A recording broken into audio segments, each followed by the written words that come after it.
Hello, welcome to Trump 47 Watch. Today's episode focuses on an update on redistricting.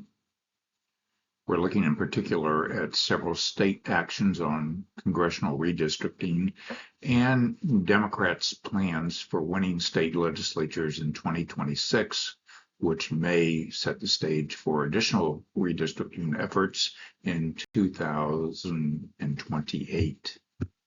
I'm Merrick F. Masters, Professor of Business, Emeritus, commentator, podcaster. You can find me on my YouTube channel. Today's December the 21st, 2025. The current breakdown of parties in the U.S. House of Representatives shows that there are presently 220 Republicans, 213 Democrats. The Republicans hold a razor-thin majority. Mid-decade redistricting itself could affect the balance in 2026. As I said, Democratic wins in state legislatures in 2026 could encourage more redistricting in 2028. This is a map from CNN Tracker of redistricting efforts by state in this year. So far, and what it shows here is that among the states that have taken action through the state legislature or the courts or other means, you have a potential shift of 9 seats to the Republicans and 6 seats to the Democrats.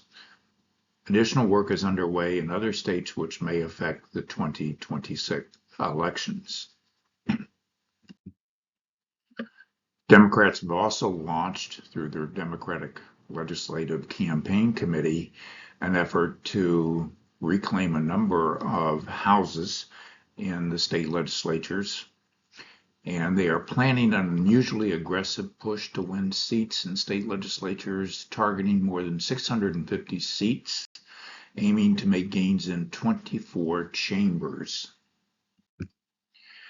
The light blue areas are the states where they've targeted for major power buildups. They include Texas, Florida, Georgia, South Carolina, North Carolina, Ohio, Indiana, Iowa, Missouri, Nebraska, and Kansas. If they were able to do this, they would be in a substantially stronger position to make changes in 2028 and also to make gains in 2030. A few observations are in order.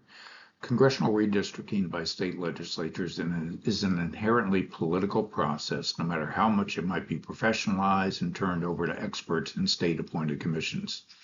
I personally favor having state legislators play the role. They should make the decisions. They're elected and they're accountable, as opposed to faceless bureaucrats who are on commissions. State legislatures rule in these determinations, though constitutional requirements established by federal courts also apply. Typically, state redistricting is done by state-established procedures immediately after the decennial census is released. However, courts may intervene to require changes in promulgated congressional boundaries if there are violations of various federal statutes in play. What is different in 2025, as I've suggested, is the extent to which various states have redrawn their congressional boundaries mid-decade to influence the extent to which political party itself may gain seats in the U.S. House of Representatives. With such a narrow margin, if you can affect the balance of in net 5 or 6 seats for one party or another, you can tip the scales in 2026 based on the current makeup of the Congress. This is a little bit about myself. Stay tuned for more episodes on Trump 47 Watch on the redistricting matter. Thank you and have a good day.